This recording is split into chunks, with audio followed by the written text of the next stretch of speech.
नमस्कार, ग्लोबल न्यूजमा स्वागत छ। म सुदर्शन आचार्य। नमस्कार, म पूजा गिरी। सुरुमा हेडलाइन्स।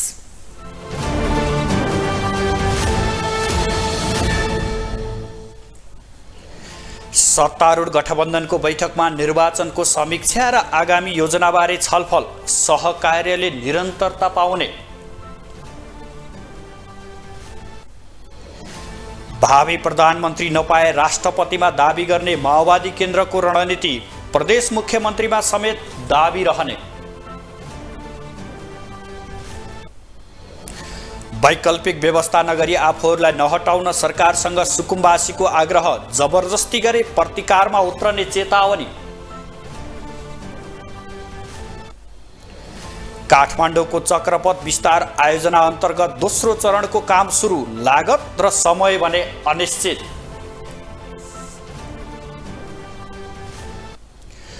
र विश्वकप फुटबलमा आज नकआउट चरणका 2 खेल हुँदै जापान र क्रोएसिया तथा ब्राजिल र दक्षिण कोरिया भिड्ने।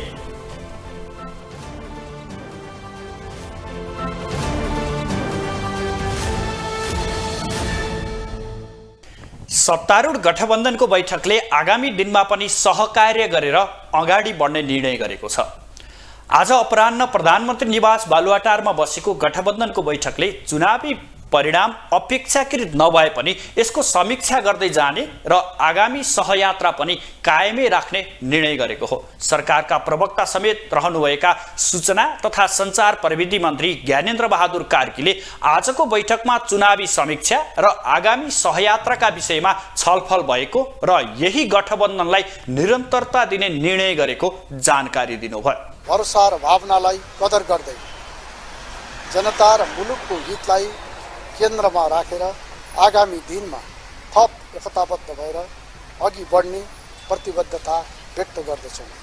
निर्वाचनमा अभिव्यक्त जनादेशले दिएको सन्देशलाई समेत हृदयङ्गम गर्दै हामी गम्भीर समीक्षाका साथ अगाडि बढ्नेछौँ। निर्वाचनमा सहभागी सम्पूर्ण मतदातालाई हार्दिक आभारसहित धन्यवाद ज्ञापन गर्दै प्रतिनिधि सभा र प्रदेश सभा सदस्यमा निर्वाचित सम्पूर्ण सदस्यहरूलाई हार्दिक बधाईका साथै सफल कार्यकालको शुभकामना व्यक्त गर्दछौँ। प्रतिनिधि र प्रदेशसभा निर्वाचनको नतिजाले वर्तमान गठबन्धनको आवश्यकता र सान्दर्भिकतालाई पुष्टि गरेको भन्दै उहाँले अब पनि निरन्तर रूपमा अघि बढ्ने जानकारी दिनुभयो। निर्णायक तेस्रो शक्ति बन्ने गरी गठबन्धन गरेर चुनावमा होमिएको नेकपा माओवादी केन्द्रले अपेक्षाकृत परिणाम ल्याउन सकेन। अपेक्षा गरेभन्दा फरक र कमजोर नतिजा आएपछि माओवादी केन्द्रले पनि चुनावी समीक्षा सुरु गरेको छ। पार्टीभित्रै नेपाली कांग्रेस सहितको गठबन्धन सफल बन्न नसकेको टिप्पणी भइरहेका बेला अब माओवादी केन्द्रले के गर्ला र कस्तो रणनीति बनाउला भन्ने विषय सर्वत्र चासोको साथ हेरिएको छ। 2074 सालको चुनावमा प्रत्यक्षतर्फ 36 र समानुपातिकतर्फ 17 सिट जितेर संसदमा निर्णायक तेस्रो शक्ति बनेको नेकपा माओवादी केन्द्र यस पटक भने कमजोर नतिजामा चित्त बुझाउन बाध्य छ। अघिल्लो निर्वाचनमा 53 सांसद सहित संसदमा बलियो उपस्थिति देखाएको माओवादीले यसपटक 30 देखि 32 सिट पाउने देखिएको छ। चुनाव अघि निर्णायक तेस्रो शक्ति बन्ने प्रक्षेपण फेल खाएपछि माओवादीको रणनीति अब के होला भन्ने आम चासो छ। त्यसो त माओवादी नेतृत्वले आगामी सत्ता समीकरणका लागि प्रष्ट रणनीति बनाइसकेको छैन। स्वयं नेताहरू नै आगामी रणनीति कस्तो हुने भन्ने विषयमा फरक फरक धारणा सार्वजनिक गरिरहेका छन्। शनिबार मात्रै प्रवक्ता कृष्ण बहादुर महराले सत्ता समीकरणका लागि एमालेसँग पनि सहकार्य गर्न सकिने बताएका थिए। त्यसको दोस्रो दिन महासचिव देव गुरुङले भने अहिले सत्ता गठबन्धनमै रहेर सरकार बनाउने बताएका थिए। चुनाव अघि प्रक्षेपण गरिए जस्तो निर्णायक तेस्रो शक्ति नबने पनि पहिलो दल नेपाली कांग्रेस र दोस्रो दल नेकपा एमाले सरकार बनाउन माओवादीमै निर्भर हुनुपर्ने अवस्था छ। माओवादीले अहिले सत्ता गठबन्धनभित्र सरकारको नेतृत्वका लागि बार्गेनिङ गरिरहेको छ। प्रचण्डलाई प्रधानमन्त्री बनाउनु पर्ने माओवादीको माग छ। महासचिव गुरुङ प्रधानमन्त्रीमा माओवादीको दाबी स्वाभाविक रहेको बताउँछन्। सैद्धान्तिक मान्यता विगतदेखि नै भन्दै आइरहेको मान्यता हो। यो चाहिँ अहिले मात्रै नयाँ मान्यता त होइन चाहिँ। हिजो चुनावको बेलामा पनि त्यही कुरा भने हो, त्योभन्दा अगाडि पनि त्यही कुरा भने हो। त्यस कारणले गर्दाखेरि विगत कालदेखि भनिरहेको मान्यतामा त हाम्रो आफ्नो कुरा त रहने कुरा स्वतः भइहाल्यो। हुन त विगतमा माओवादीले सत्ताका लागि जस्तो सुकै निर्णय गरेको उदाहरण छन्। यसपटक पनि प्रधानमन्त्री पाएको खण्डमा माओवादीले एमालेसँग पनि गठबन्धन गर्न सक्ने कतिपयको विश्लेषण छ। तर माओवादी महासचिव गुरुङ अहिलेकै गठबन्धनलाई लिएर जाने गरी माओवादी एकमत रहेको बताउँछन्।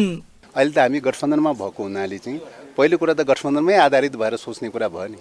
त्यसो भएको हुनाले चाहिँ अहिले त गठबन्धनकै चाहिँ मै रहिरहेको अवस्था भएको हुनाले गठबन्धनमा कुनै विमति पैदा भएर कुनै असहमति पैदा भइसकेको अवस्था त होइन। गठबन्धन तोड्नुपर्छ फेर्नुपर्छ भन्ने कुरामा पुगेको अवस्था त होइन त अहिले त। सके प्रधानमन्त्री लिने नसके राष्ट्रपतिमा दाबी गर्ने माओवादीको रणनीति हुने देखिएको छ। गठबन्धन नछोडी माओवादी राष्ट्रपति लिएर सरकारमा सामेल हुने रणनीति अवलम्बन गर्न सक्ने देखिएको छ। सँगै प्रदेश सरकारको मुख्यमन्त्रीमा समेत माओवादीले दाबी गर्ने सम्भावना देखिएको छ। ग्लोबल टेलिभिजनका लागि क्यामेरामा नरेश मुक्तानका साथमा कैलाश कठायत, काठमाडौँ।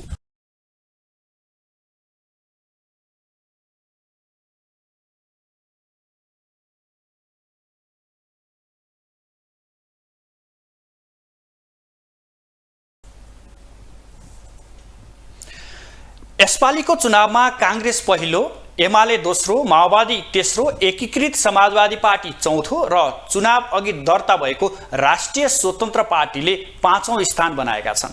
2074 सालमा गठबन्धन गरेका एमाले र माओवादी यसपटक खुम्चिएका छन् भने नयाँ दलमा राष्ट्रिय स्वतन्त्र पार्टी, नागरिक उन्मुक्ति पार्टी र जनमत पार्टीले संसदमा उपस्थिति देखाउने भएका छन्। आम चुनाव 2074 मा पहिलो दल बनेको एमाले अहिले दोस्रो स्थानमा छ। उबेला माओवादीसँगको एकताले बहुमतको सरकार समेत बनेको थियो भने दुवै वाम पार्टीलाई राजनैतिक लाभ भएको थियो। त्यसबेला नेकपा माओवादी केन्द्र निर्णायक शक्तिका रूपमा रहेको थियो, तर यो पटक भने त्यो भएन। अहिलेको चुनावमा भर्खरै मात्रै उदाएको दल राष्ट्रिय स्वतन्त्र पार्टी, नागरिक उन्मुक्ति पार्टी र जनमत पार्टीले माओवादीको स्थान ओगटेका छन्, अर्थात् सत्ताको निर्णायक बनेका छन्। यसपटकको आम चुनावलाई हेर्दा नेपाली कांग्रेसलाई धेरै लाभ भएको छ। 5 दलीय गठबन्धनमा रहेर कांग्रेसले आफूलाई पहिलो शक्तिको रूपमा स्थापित गर्न सफल बनेको छ। सभापति शेरबहादुर देउबाको चलाखीले यसपटक कांग्रेस पहिलो शक्ति बनेको कुरा नकार्न सकिँदैन। विशेष गरी अघिल्लो आम चुनावमा वाम शक्तिले राम्रो नतिजा ल्याएका थिए भने यसपटक उनीहरू छिन्न छिन्न भए। जुन कुरालाई बुझेका जनताले मतदान पनि त्यस्तै रूपमा गरिदिए। यसपटक कांग्रेस पहिलो शक्ति भए पनि सरकार बनाउन भने लचिलो बन्नुपर्ने देखिएको छ। उसलाई सरकार बनाउन 5 दलीय गठबन्धन भएर मात्रै पुग्दैन, अन्य साना दलले समेत समर्थन दिनुपर्ने हुन्छ। यस अर्थमा एमाले पनि सरकार बनाउन सक्ने आधार रहेको छ। त्यसैको तयारी कांग्रेसले सुरु गरिसकेको छ। कांग्रेस नेताहरूले गठबन्धनमा रहेका दलका नेतासँगै अन्य दलका नेताहरूसँग छलफल समेत सुरु गरिसकेका छन् र आगामी सरकारको नेतृत्व कांग्रेसले गर्ने दाबी समेत गरिरहेका छन्। र हामीलाई विश्वास छ हामी अन्तिम परिणाम आउने कुराको आकलन गर्दै अब हामी अहिलेको सत्ता गठबन्धन दलहरूको बीचमा सहमति समझदारी कायम गर्ने प्रक्रिया सुरु भएको छ र सत्ता गठबन्धन दल र अरू निर्वाचित अरू दलका साथीहरूलाई समेत जोडेर हामी सरकार निर्माणको प्रक्रियामा अगाडि बढ्नेछौँ र अहिलेकै सत्ता गठबन्धन दलकै नेतृत्वमा सरकार गठन गर्ने प्रक्रिया सफल हुन्छ भन्ने हामीलाई विश्वास छ। मङ्सिर 4 मा भएको आम चुनावको प्रत्यक्षतर्फको अन्तिम मत परिणाम सार्वजनिक भएसँगै 57 सिटका साथ कांग्रेस पहिलो, 44 सिटका साथ नेकपा एमाले दोस्रो, 18 सिटका साथ नेकपा माओवादी केन्द्र तेस्रो, 10 सिटका साथ एकीकृत समाजवादी चौथो तथा समान 7 सिटका साथ राष्ट्रिय प्रजातन्त्र पार्टी र चुनावअघि निर्वाचन आयोगमा दर्ता भएको राष्ट्रिय स्वतन्त्र पार्टी 5औं स्थानमा छन्। त्यस्तै स्वतन्त्रले 5 सिट जितेका छन् भने नागरिक उन्मुक्ति पार्टीले 3, नेपाल मजदुर किसान पार्टीले 1, राष्ट्रिय जनमोर्चाले 1 तथा जनमत पार्टीले 1 ठाउँमा जित हात पारेका छन्। प्रत्यक्षतर्फको मत परिणाम सार्वजनिक भएसँगै आम चुनाव 2079लाई लिएर समीक्षा समेत हुन थालेको छ। 2074 को आम चुनावलाई फर्केर हेर्दा प्रत्यक्षतर्फ नेकपा एमाले पहिलो दल बनेको थियो भने माओवादी दोस्रो तथा काङ्ग्रेस तेस्रो तथा राजपा चौथो स्थानमा रहेको थियो। यद्यपि समानुपातिक जोडेर काङ्ग्रेस दोस्रो र माओवादी तेस्रो पार्टी बनेको थियो, जसमा प्रत्यक्षतर्फ नेकपा एमाले 80 सिट हात पारेको थियो। नेकपा माओवादी केन्द्रले 35 सिट हात पारेको थियो।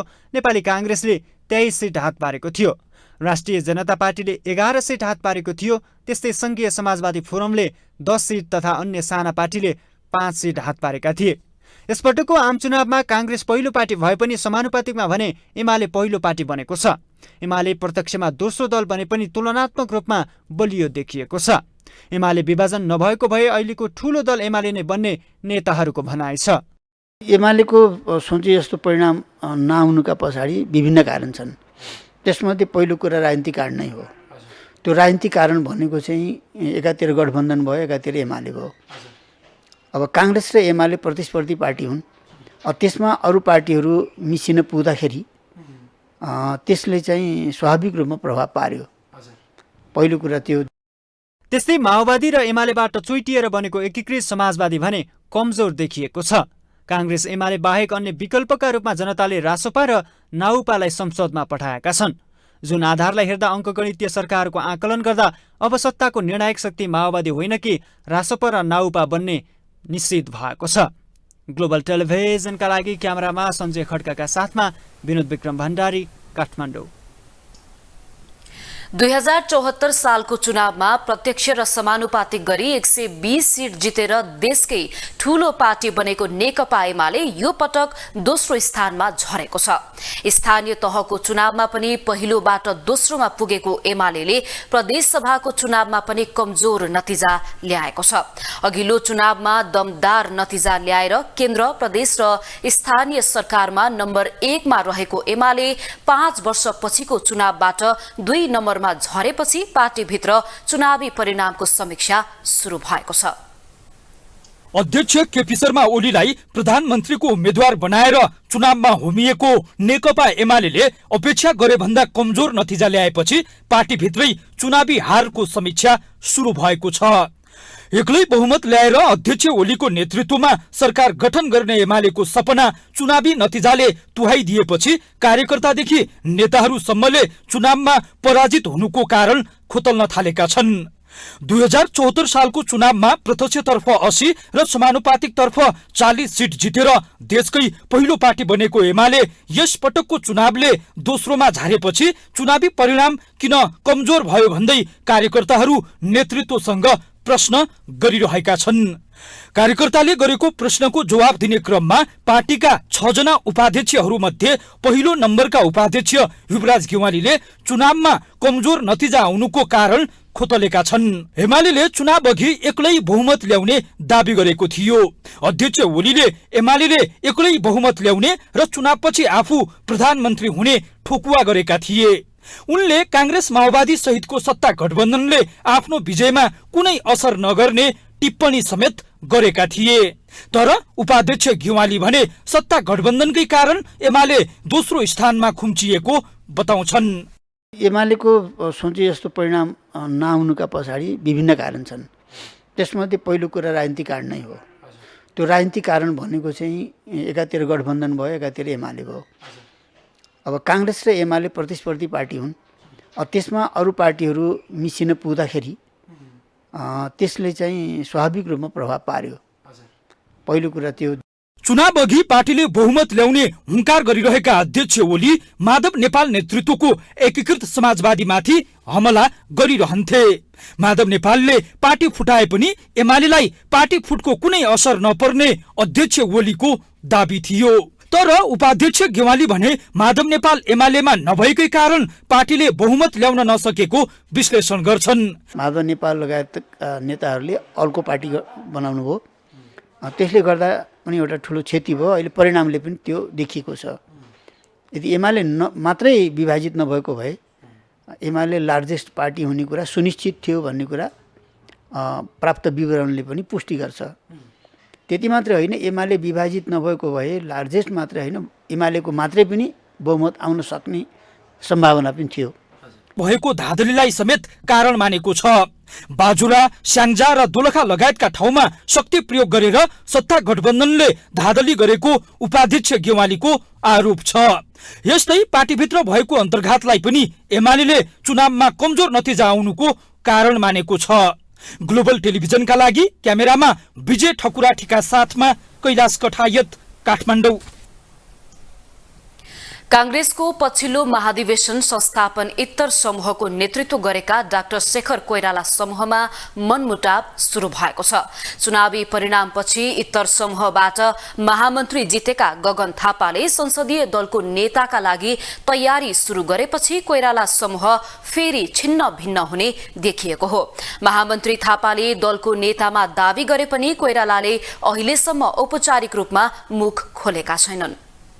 कांग्रेसको 14औं महाधिवेशनमा संस्थापन इतर समूहबाट सभापतिको उम्मेदवारी दिएका नेता डाक्टर शेखर कोइराला समूहमा दरार उत्पन्न भएको छ। इतर समूहबाट महामन्त्री जितेका गगन थापा र अर्का नेता प्रकाशमान सिंहको प्यानलबाट महामन्त्री जितेका विश्व प्रकाश शर्मा एक ठाउँमा उभिँदा कोइराला समूह फेरि विभाजित बन्ने देखिएको हो। महामन्त्री थापाले संसदीय दलको नेतामा दावी गरेको भए पनि कोइराला भने अहिलेसम्म सार्वजनिक रूपमा मुख खोलिसकेका छैनन्। तर थापाले भने दलको नेतामा आफ्नो दावी रहने बताउँदै आएका छन्। नेपाली कांग्रेसले नै यो संसदको निर्वाचन पछाडि देशलाई नेतृत्व दिने हो। त्यो नेतृत्वमा पनि हामीले केही नयाँ कुरा दिन सक्यौँ भने बल्ल यसले नागरिकहरूलाई आश्वस्त बनाउँछ, बाँधेर राख्छ। नयाँ कुरा दिन सकेनौँ हामीले भने प्रारम्भबाटै त्यो विश्वासको कडी जोडिँदैन। त्यो भएकोले नेपाली कांग्रेस पार्टीले यो पटक चाहिँ हामीहरूले हाम्रो आफ्नो नेतृत्वमा सरकार बन्दै गर्दा नयाँ नेतृत्व दिन सक्नुपर्छ, आवश्यकता छ भन्ने जुन कुरा ठानेर कुराकानी गरिरहेका छौँ, त्यो कुरा मैले साथीहरूलाई एकदमै सकारात्मक पाएको छु। थापाले दलको नेतामा दावी गर्दा अब इतर समूहको नेतृत्व गरिरहेका डाक्टर कोइराला के गर्छन् भन्ने चासो सुरु भएको छ। राजनैतिक विश्लेषकहरू भने दलको नेतामा सभापति समेत रहेका प्रधानमन्त्री शेरबहादुर देउवा कुनै पनि हालतमा दोहोरिन नहुने बताउँछन्। फेरि पनि दलको नेता र प्रधानमन्त्री देउवा नै बने भने देशले थेग्न नसक्ने खालको आन्दोलन हुने विश्लेषक पुरञ्जन आचार्यको दावी छ। मलाई के लागेको छ भने शेरबहादुरलाई प्रधानमन्त्री हेर्ने देशको मुड छैन, देशको युवाको पनि मुड छैन। तपाईँले शेरबहादुरजीलाई प्रधानमन्त्री अहिले बनाउनु भयो भने तपाईँले चैत कटाउनको लागि र यो सडक तताउनको लागि, सडक तातेर चैतसम्म शेरबहादुरजीलाई फाल्नको लागि चाहिँ यो मेरो अनुमान छ। शेरबहादुरजी अहिले प्राइम मिनिस्टर हुने बित्तिकै देशभरिका युवा र विदेशभरिका युवा, संसारभरिका युवाहरू, नेपालीहरू फ्रस्ट्रेट हुन्छ। महामन्त्री थापाले संसदीय दलको नेतामा दावी गरेको भए पनि कांग्रेसको अहिलेको परिणाम हेर्दा भने संस्थापन समूहका सांसदहरूको संख्या बढी हुने देखिन्छ। कोइराला समूहभित्र दलको नेतामा धेरैको आकांक्षा देखिएकाले संस्थापन समूह थप बलियो हुने समेत देखिएको छ। ग्लोबल टेलिभिजनका लागि क्यामेरामा राजु थापाका साथमा अमृत राज काफले, काठमाडौँ। गण्डकी प्रदेश सभामा निर्वाचित स्वतन्त्र सांसद दीपक मनाङ्गे अर्थात् राजीव गुरुङ नेकपा एकीकृत समाजवादी पार्टीमा प्रवेश गर्नु भएको छ। आज दिउँसो पार्टी अध्यक्ष माधव कुमार नेपालले मनाङ्गेलाई पार्टी प्रवेश गराउनु भएको हो। मनाङ्गे मनाङबाट प्रदेश सभामा निर्विरोध निर्वाचित हुनु भएको थियो। अघिल्लो कार्यकालमा पनि स्वतन्त्र सांसद रहेका मनाङ्गे प्रदेशका मन्त्री पनि हुनुहुन्छ। गण्डकीमा एकीकृत समाजवादीले प्रत्यक्षतर्फ एउटा पनि प्रदेश सभा सदस्य जित्न नसकेको अवस्थामा मनाङ्गे पार्टी प्रवेश गर्नु भएको हो।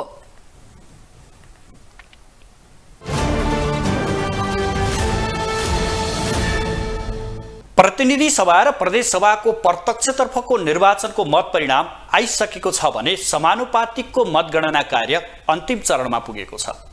निर्वाचनको सम्पूर्ण परिणाम आइ नसक्दै भावी प्रधानमन्त्री र भावी सरकारको नेतृत्व कसको होला भन्ने कौतूहलता बढेको छ। साथसाथै राष्ट्रपति उपराष्ट्रपति को बन्ला भन्ने चासो पनि सर्वत्र देखिन्छ।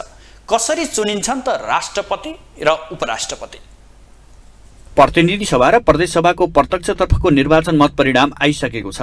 अब समानुपातिक तर्फको मात्रै मत परिणाम आउन बाँकी छ। यद्यपि समग्र परिणामबाट नेपाली कांग्रेस पहिलो, नेकपा एमाले दोस्रो, माओवादी केन्द्र तेस्रो शक्तिका रूपमा आउने निश्चित भइसकेको छ। निर्वाचनको सम्पूर्ण नतिजा नसकिँदै भावी सरकारको नेतृत्व कसले गर्छ भन्ने कौतूहलता बढेको छ। जसकारण पनि नयाँ सरकारको नेतृत्वको चासो र चिन्ता आम नागरिकमा उत्तिकै बढेको छ। साथसाथै राष्ट्रपति उपराष्ट्रपति को बन्ला भन्ने चासो पनि आम नागरिकमा छ। 5 वर्षका लागि लागि चुनिने राष्ट्रपति र उपराष्ट्रपति को बन्ला भन्ने कौतूहलता हुनु स्वाभाविक पनि हो। तर राष्ट्रपति र उपराष्ट्रपति कसरी चुनिन्छन् भन्ने बारेमा सबैलाई थाहा नहुन सक्छ। राष्ट्रपतिको निर्वाचन हुनका लागि पहिलो कुरा त सम्पूर्ण प्रत्यक्ष र समानुपातिकको मत परिणाम आइसक्नुपर्छ। त्यसपछि बहुमत बनाएर कुनै एक दलको नेतृत्वमा सरकार गठन हुन्छ। सरकार गठन भइसकेपछि संघीय संसदको बैठक बसेको 15 दिनभित्र सभामुख र उपसभामुख चुनिनुपर्ने संवैधानिक प्रावधान रहेको छ। त्यसपछि मात्रै राष्ट्रपति र उपराष्ट्रपतिको निर्वाचन प्रक्रिया सुरु हुन्छ। राष्ट्रपति र उपराष्ट्रपतिको निर्वाचनका लागि भने प्रतिनिधि सभा सदस्य, राष्ट्रिय सभा सदस्य र प्रदेश सभा सदस्यहरू मतदाता हुनेछन्। तर संघीय सांसदहरूले दिएको 1 भोट बराबर 79 र प्रदेश सभा सदस्यले दिएको 1 भोट बराबर 48 बार हुन्छ। राष्ट्रपति हुनका लागि 45 वर्ष उमेर पुगेको र कानूनले योग्य ठहरिएको व्यक्ति हुनुपर्ने संवैधानिक प्रावधान छ। प्रदेश सभाका सदस्यले 1 जनाले दिएको मत 48 र प्रतिनिधि सभा सदस्यले 1 जनाले दिएको मत 79 जोड्दै 50% भन्दा बढी मत ल्याउने व्यक्ति नै राष्ट्रपतिमा विजयी भन्ने व्यवस्था छ। निर्वाचन आयोगका सहायक प्रवक्ता सूर्यप्रसाद अर्यालले पहिलो चरणमा राष्ट्रपतिका लागि इच्छुक सबैले उम्मेदवारी दिन पाए पनि पहिलो चरणबाट निर्वाचित हुन नसकेको खण्डमा भने दोस्रो चरणमा पहिलो र दोस्रो बनेका उम्मेदवारहरू बीच मात्रै प्रतिस्पर्धा गराइने उल्लेख छ। पहिलो चरणमा प्रतिस्पर्धा गर्ने पहिलो र दोस्रो बाहेक अन्य उम्मेदवार भने प्रतिस्पर्धाबाट बाहिरिने गर्दछन्। संघीय संसदका सदस्यले दिएको मतभार बराबर 1 सदस्य बराबर 79 हुन्छ। त्यसैले 1 जना सदस्यले दिएको मतलाई 48 र 79 जोड्दै गएर यो जुन निर्वाचन हुन्छ, राष्ट्रपतिको निर्वाचन हुन्छ, त्यसको चाहिँ कुल मतको 50% भन्दा बढी, कुल मतको 50% भन्दा बढी ल्याएर मात्र विजय हासिल हुने व्यवस्था छ। संघीय संसद अथवा प्रतिनिधि सभामा सदस्य हुनलाई योग्यता पुगेको व्यक्ति जो 45 वर्ष उमेर पुगेको छ, त्यस्तो व्यक्तिलाई हामीले राष्ट्रपति अथवा उपराष्ट्रपति बनाउन सकिने व्यवस्था गरेको छ, जुन कानुनले पनि योग्य हुनु पर्यो। सहायक प्रवक्ता अर्यालले दोस्रो निर्वाचनको चरणमा पनि कुनै पनि एक उम्मेदवारले 50% भन्दा बढी मत ल्याउन नसकेको खण्डमा पुनः अर्को मतदान गर्दा सबैभन्दा बढी मत ल्याउने व्यक्ति नै राष्ट्रपतिमा निर्वाचित हुने प्रावधान रहेको समेत उल्लेख गरेका छन्। राष्ट्रपति र उपराष्ट्रपतिका लागि संघीय संसदको सांसद हुन योग्यता पुगेका व्यक्ति हुनुपर्ने अर्याल बताउँछन्। 50% भन्दा बढी, कुल मतको 50% भन्दा बढी चाहिँ प्राप्त यदि उम्मेदवारले गर्न सक्नु भएन भने दोस्रो चरणमा जान्छ। त्यो दोस्रो चरणमा पहिलो र दोस्रो मत ल्याउनेलाई मात्र राखिन्छ, अरूलाई हटाइन्छ, रेसबाट अथवा त्यो प्रतिस्पर्धाबाट हटाइन्छ। हटाइसकेपछि 2 जनाको बिचमा मात्रै प्रतिस्पर्धा गर्दा अनि उहाँहरूले पनि कुल मतको चाहिँ 50% भन्दा बढी ल्याउनु पर्दछ। यदि यो अवस्थामा कुनै 2 मध्ये 1 उम्मेदवारले 50% भन्दा बढी मत प्राप्त गर्न सक्नु भएन भने अनि अब भन्नलाई हामीले तेस्रो चरण भनिए होइन। निर्वाचनपछि आउने नयाँ संसद र प्रदेश सभाबाट केही महिनाभित्र राष्ट्रपति, उपराष्ट्रपति, प्रधानमन्त्री र सभामुख सहितका झन्डै 3 दर्जन पदाधिकारीहरू निर्वाचित हुँदैछन्। 34 जना नयाँ पदाधिकारी आउने भएपछि यति बेला दलहरू सत्ता समीकरणका लागि उक्त पदमा बाँडफाँड हुँदैछ। संविधानले संघीय संसद गठन भएको 1 महिनाभित्र राष्ट्रपति र उपराष्ट्रपतिको निर्वाचन गर्नुपर्ने स्पष्ट व्यवस्था गरेको छ। राष्ट्रपतिको निर्वाचन संघीय संसदका सदस्य र प्रदेश सभाका सदस्य मतदाता रहेको निर्वाचन मण्डलबाट हुने संवैधानिक व्यवस्था छ। निर्वाचनमा प्रतिनिधि सभाका प्रत्यक्षतर्फ 165 र समानुपातिक तर्फका 110 गरी 275 तथा राष्ट्रिय सभाका 59 सहित 334 सांसद र प्रदेश सभाका 550 सांसद गरी कुल 884 सांसद राष्ट्रपतिको निर्वाचनमा सहभागी हुन पाउनेछन्। भारतीय पक्षले महाकाली नदीको बहाव नेपालतर्फ फर्किने गरी तटबन्ध निर्माण गर्ने कार्य अगाडि बढाएसँगै नेपाली र भारतीय पक्षबीच पटक पटक विरोध र झडप हुँदै आएको छ। नेपालसँग कुनै पनि सहकार्य नगरी भारत एकलौटी रूपमा तटबन्ध बनाउँदै नेपालतर्फ नदीको धार फर्काउन खोजेको भन्दै स्थानीयहरू आक्रोशित हुने गरेका छन् भने यसको चौतर्फी आलोचना समेत भइरहेको छ। दार्चुला जिल्ला सदरमुकाम खलङ्गाको पुलघाट आइतबार 2.5 घण्टासम्म बन्द रह्यो, जसको कारण नागरिकहरू अल्पत्र परे। कारण थियो भारतीय पक्षले महाकाली नदीको पानीको बहाव नेपालतर्फ फर्काएर गरिरहेको तटबन्ध निर्माण। त्यसैको विरोधमा नेपालका स्थानीयले सीमा पुल बन्द गरेर प्रदर्शनमा नै उत्रिए। नेपाल भारतको सीमामा बग्ने महाकाली नदीमा भारतीय पक्षले निर्माण गरिरहेको तटबन्धलाई तत्काल रोक्नुपर्ने उनीहरूको माग थियो। दार्चुला जिल्ला सदरमुकाम खलङ्गाको पुलघाट नजिक भारततर्फबाट महाकाली नदीमा भारतीय पक्षले धार नै परिवर्तन गरेर तटबन्ध निर्माण गरिरहेको छ। गत वर्षबाटै निर्माण थालेको भारतीय कम्पनीले पानीको बहाव नेपालतर्फ फर्काएर तटबन्ध कार्य गरिरहेको विषयमा स्थानीयहरूले आवाज उठाएका हुन्। अहिले उक्त स्थानमा भारतीय पक्षले 1 किलोमिटर लम्बाइ र 8 मिटर चौडाइमा पक्की तटबन्ध निर्माण गरिरहेको छ। यो कार्यलाई रोक्ने भन्दै नेपाली पक्षले विरोध गरेपछि दुवै तर्फबाट ढुङ्गा हानाहान समेत भएको थियो। ढुङ्गा हानाहानपछि दुवै तर्फका केही व्यक्तिहरू समेत घाइते भएका छन्।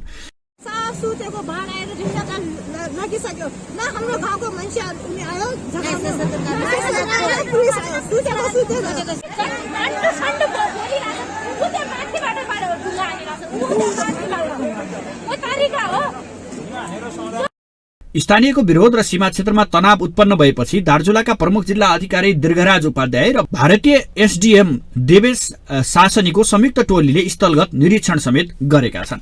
विभागमा क्षति नहुने गरी हामीले संरचना निर्माण गर्नुपर्ने हुन्छ।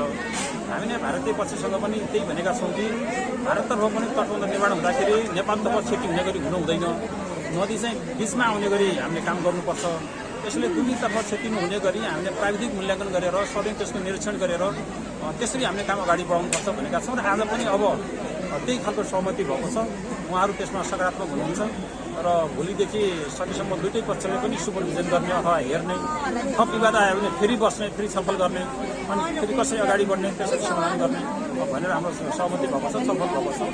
सीमा पुल बन्द हुँदा नेपाल र भारत दुवै तर्फका देशका नागरिकहरू अल्पत्रमा परेका थिए भने नेपालतर्फ सीमा पुलमा भिडभाड भएपछि प्रहरीले भिड नियन्त्रणका लागि लाठीचार्ज समेत गरेको थियो। यसरी भारतीय पक्षले एकलौटी रूपमा तटबन्ध गर्दै जाने र नदीको बहावले नेपाली भूमि र जनतामा जोखिम पर्दै जाने जस्तो संवेदनशील कुरालाई राज्य पक्षका साथै स्थानीय संयन्त्र निकै चनाखो हुनुपर्ने देखिन्छ। साथै सीमा क्षेत्रमा हुने जुनसुकै गतिविधिमा पनि दुवै देशबीच सहकार्य गर्दै गतिविधि बढाउनु आवश्यक देखिन्छ। ग्लोबल टेलिभिजन एचडीका लागि सुदर्शन आचार्यको रिपोर्ट। बागमती नदी किनारका सुकुम्बासीले वैकल्पिक व्यवस्था नगरी बस्ती उठाउन खोजे प्रतिकार गर्ने चेतावनी दिएका छन्। आज काठमाडौँको माइतीघरदेखि नयाँ बानेश्वर चोकसम्म र्यालीपछि संयुक्त राष्ट्रिय सुकुम्बासीले वैकल्पिक व्यवस्था बिना आफूहरूलाई उठीवास नलगाउन चेतावनी दिएका हुन्। सुकुम्बासी मोर्चा नेपालका अध्यक्ष कुमार कार्कीले वैकल्पिक बसोबास बिनाको उठीवास नागरिक अधिकारमाथिको हनन भएको बताउनुभयो। उहाँले जोखिमयुक्त बसोबास गरेका सुकुम्बासीहरूलाई त्यही वडाभित्र स्थानान्तरण गर्न माग समेत गर्नुभयो। वर्षौंदेखिको हामी बसोबास गरेको जमिनमा वैकल्पिक व्यवस्था बिना गरिएको उठीवास यो नागरिकको लागि सह्य छैन। यो देशको स्वतन्त्रता माथिको हनन हो, नागरिकहरूको नागरिक अधिकार माथिको हनन हो, नेपालकै संविधान माथिको हनन हो र यति मात्र होइन, विश्वव्यापी मानवाधिकारको घोषणा पत्र सन् 1948 धारा 13(1) को समेत हनन हो। गत मक्सिर 12 गते महानगरपालिका डोजर लिएर बस्ती भत्काउन पुगेपछि बस्तीमा असहज परिस्थिति सिर्जना भएको उनीहरूको भनाइ छ।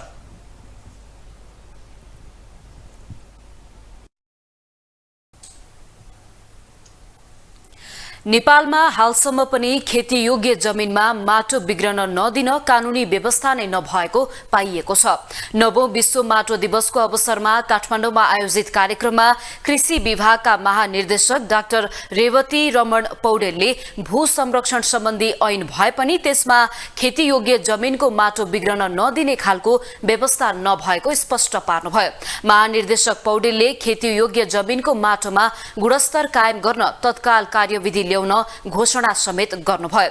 नेपालमा माटोको गुणस्तर बिग्रदै गएकोमा चिन्ता भइरहेको भन्दै उहाँले त्यसको संरक्षण गर्नका लागि कार्यविधि ल्याउने र जनचेतनामूलक कार्यक्रमलाई जोड दिएर अघि बढ्न लागि परेको बताउनुभयो।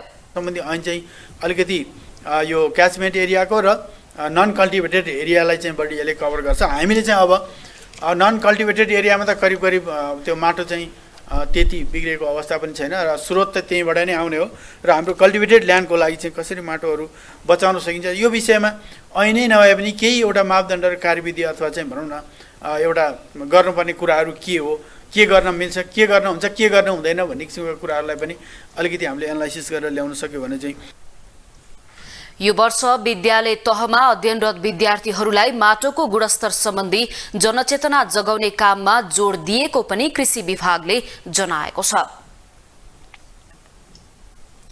बहुप्रतीक्षित काठमाडौँ चक्रपथ सड़क विस्तार आयोजनाको दोस्रो चरणमा निर्माण प्रक्रिया शुरू भएको छ।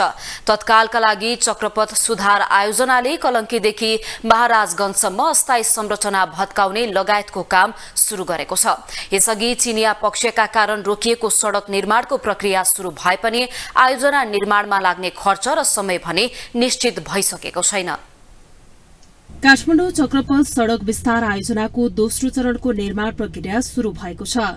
तत्कालका लागि चक्रपथ सुधार आयोजनाले कलंकीदेखि महाराजगंजसम्म अस्थायी संरचना भत्काउने लगायतको काम शुरू गरेको छ।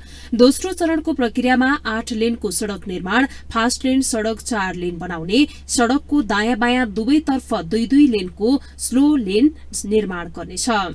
सो आयोजनाले सड़क विस्तारका लागि साइड क्लियरेन्स गर्न राइट अफ वेमा पर्ने झण्डै 2100 रूख काट्न शुरू गरेको छ। चिनिया अनुदानमा दोस्रो चरणमा विस्तार हुन लागेको 11.6 किलोमिटर लामो कलंकी चाबहिल धोबीखोला सड़कको राइट अफ वे भित्र पर्ने 2067 रूख आयोजनाले काट्न शुरू गरेको हो। चिनिया पक्षको सहयोगमा 8 लेन सड़क र सर्भिस ट्र्याक सहित 62 मिटर चौड़ा हुनेछ। पूर्व तयारी अन्तर्गत सड़कभित्र पर्ने विद्युतका पोल हटाउने, घर भत्काउने लगायतका अन्य संरचनाहरू पनि हटाइने आयोजनाले जनाएको छ।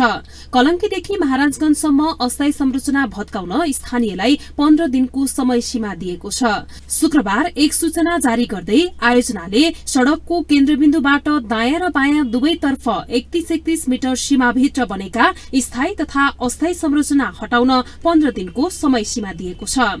आयोजनाले भत्काउन लागेको खर्च संरचना धनीसँग असुल गर्ने समेत संरचनामा उल्लेख गरेको छ।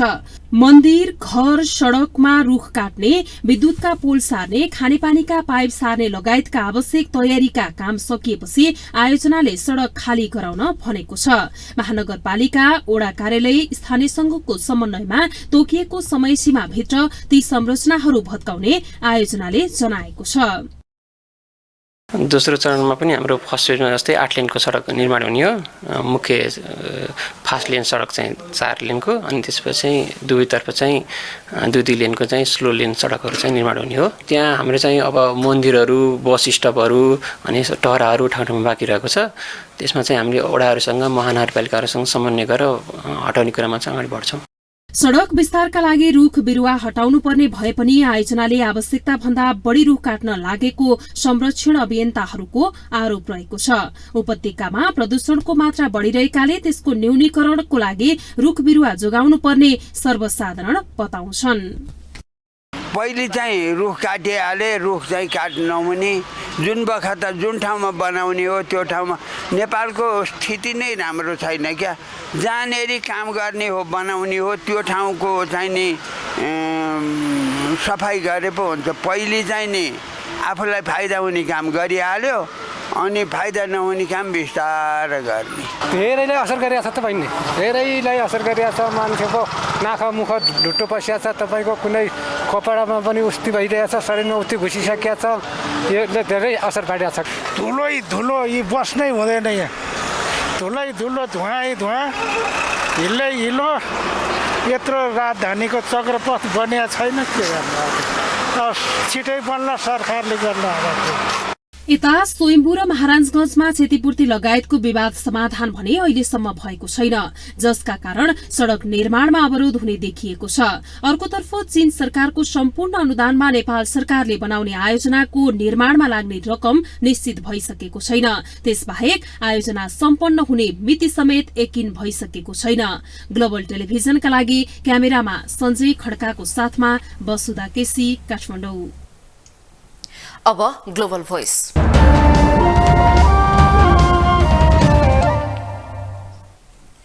चक्रपथ विस्तारको काम वर्षौं अघि शुरू गरिए पनि पहिलो चरणको काम सकिएर भर्खर दोस्रो चरणको प्रक्रिया शुरू भएको छ। यो चरणको काम कहिले पूरा होला र कति खर्च लाग्ला भन्ने अनिश्चित छ। यसै सन्दर्भमा ग्लोबल भोइसमा आज हामीले सर्वसाधारणलाई सोधेका छौं, चक्रपथ विस्तारमा किन यति धेरै लापरवाही भएको होला। यो कुनै बाटो गाउँघरमा बाटो राम्रोसँग बनिएको छ, सहर बजारमा पनि राजधानी जस्तो ठाउँ भएर पनि बाटो पनि कतै बन्न पनि सकेको छैन। मान्छेलाई कति बिमारले चेपिसकेको छ, कति रोगीले चेपिसकेको छ। अब यसलाई राम्रोसँग सुधार गर्नु पर्यो, बाटोघाटो छिटो बनाउनु पर्यो। धेरै असर गरिरहेको छैन मान्छेको। यहाँ धुलो हेर्नु, धुवा हेर्नु, अब मान्छेको अब खास गरी यहाँ पार्किङै राम्रो छैन। सहीमा अब यत्रो धार्मिक स्थल छ, पार्किङहरू केही सुविधै छैन। त्यही भएर नि अलिकति उनी फरक धेरै उसमा भइरहेको छ। वातावरणको हेर्नु ल, हेर्नु धुलो उडेर यहाँ अब न बाइक रोक्ने ठाउँ छ न केही छ। यो सरकारले केही उनी गरेको छैन। पहिले हुनुपर्ने अब सरकारी काम यहाँ जग्गा घर जग्गा अब मुआवजा दिया छ कि छैन सरकारले। अब चक्रपथ कोटेश्वर यतातिर बल्खोतिर त भयो, अब यो कोभिड आयो यसले रोकियो भन्ने अब चाइना गयो के अरे, खै बजेट सजेट के भयो।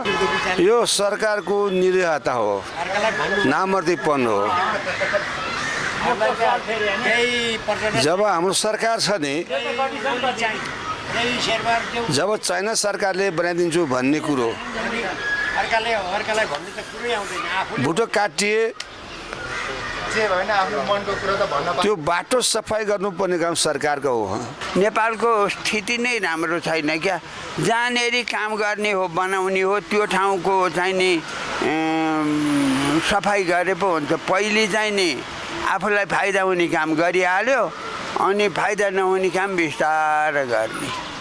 यो धुलो मैलोले मान्छेलाई कति असर गरिराखेको छ। जनताको स्वास्थ्यमा पटक्क ध्यान छैन। जनताको स्वास्थ्यमा जनतालाई फाइदा हुने काम गर्नुपर्ने सरकार आफ्नो फाइदा मात्रै हेर्छ। यो चक्रपथ ढिलाइ हुनुको मुख्य कारण यो सरकारी पक्षबाट नै ढिलाइ भएको हो।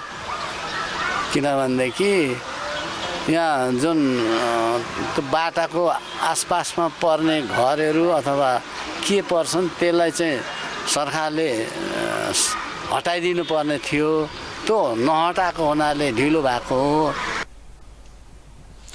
अब इकोनोमिक्स न्यूज।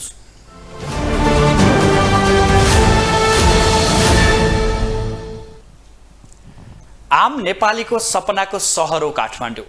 यहाँ दिनौं सयौं मानिस आफ्नो सपना पूरा गर्न भित्रिने गर्दछन्। यस्तै सपना पूरा गर्ने आशामा बाध्यता वा रहरले अपनाएको एक पेशा हो सिलौटो व्यापार। यसबाट काठमाडौँ उपत्यकामा धेरै मानिसले जीवन निर्वाह गर्दै आइरहेका छन्। यो दृश्य हो काठमाडौँ उपत्यकाको चाबहिल सडक छेउको। चाबहिल स्थित सडक छेउमा लामो समयदेखि व्यापारीहरू घरायसी प्रयोजनमा प्रयोग हुने ढुङ्गाको सिलौटा बनाउँदै आइरहेका छन्। उनीहरू दिनभरि मेहनत गरेर ढुङ्गाको आकर्षक सामानहरू बनाउँछन्।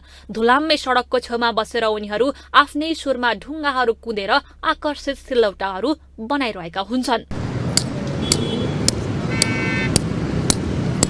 काठमाडौँका विभिन्न स्थानहरूमा यस्ता सिलौटा बनाएर बस्ने व्यापारीहरू चाबहिलमा मात्रै होइन, काठमाडौँ वनस्थली सडक छेउमा पनि सिलौटा व्यापारीहरू देख्न सकिन्छ। धुलाम्मे सडकको छेउमा एकहोरो घन र छिनो चलाउँदै वर्षौं कटाइरहेको उनीहरू बताउँछन्।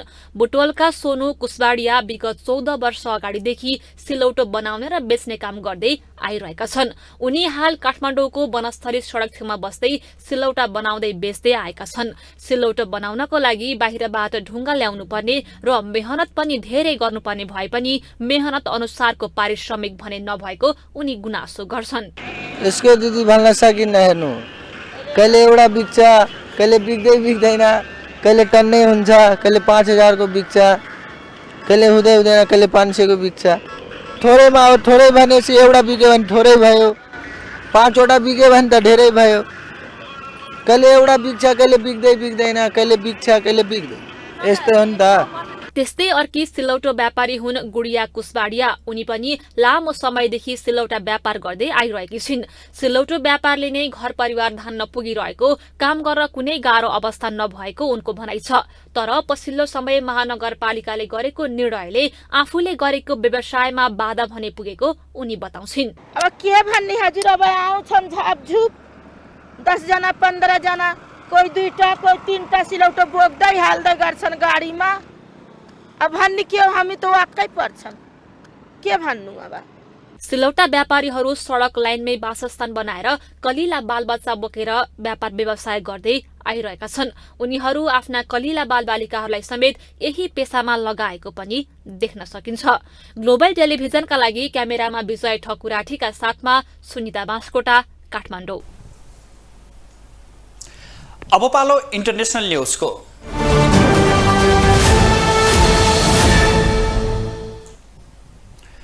क्यानाडामा इच्छा मृत्युवरण गर्नेको संख्या बढेको छ।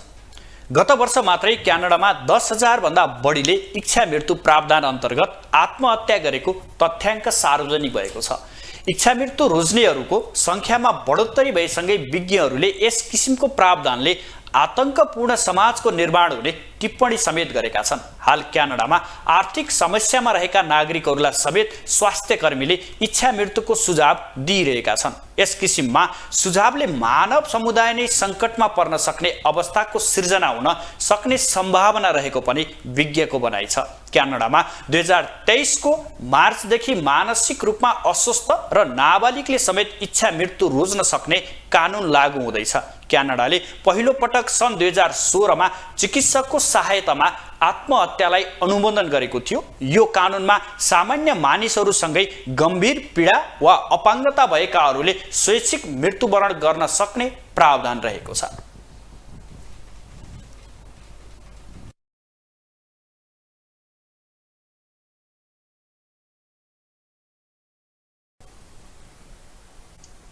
अब स्पोर्ट्स न्यूज।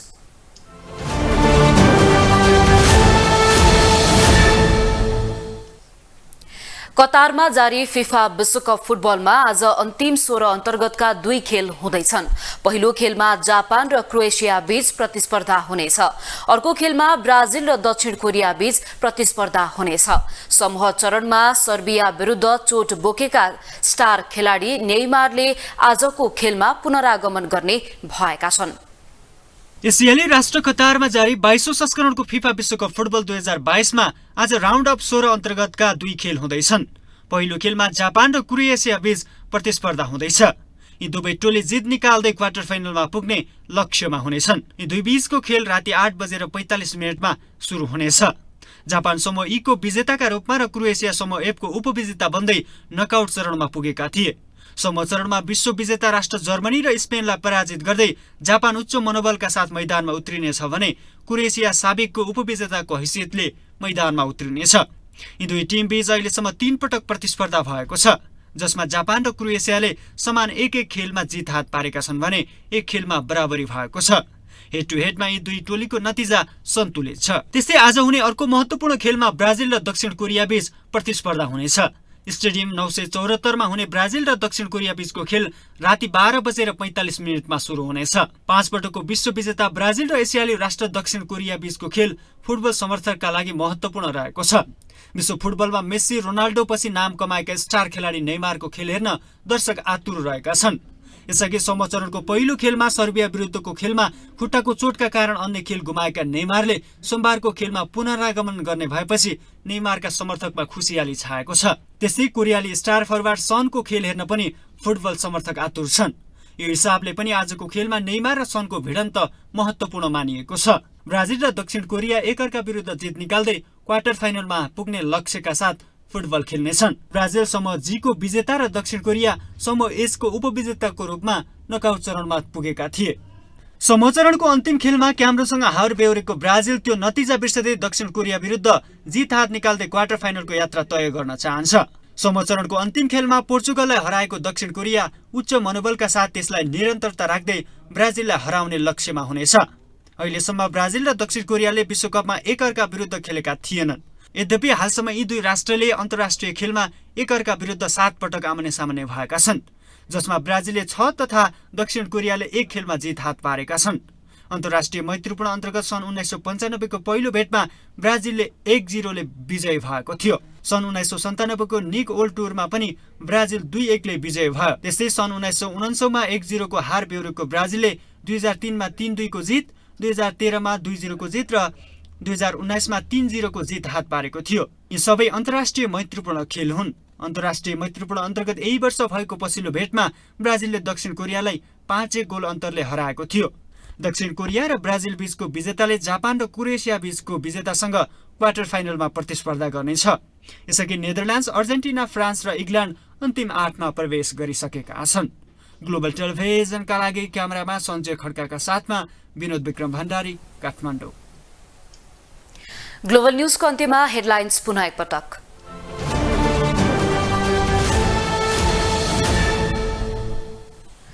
सत्तारूढ गठबन्धनको बैठकमा निर्वाचनको समीक्षा र आगामी योजनाबारे छलफल, सहकार्यले निरन्तरता पाउने।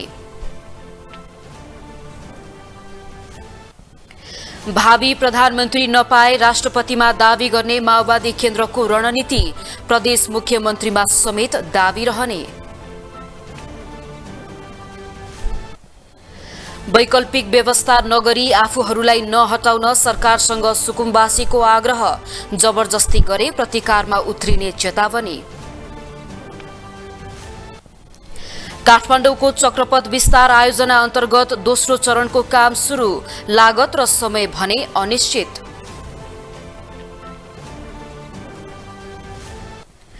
र विश्वकप फुटबलमा आज नकआउट चरणका 2 खेल हुँदै जापान र क्रोएसिया तथा ब्राजिल र दक्षिण कोरिया भिड्ने।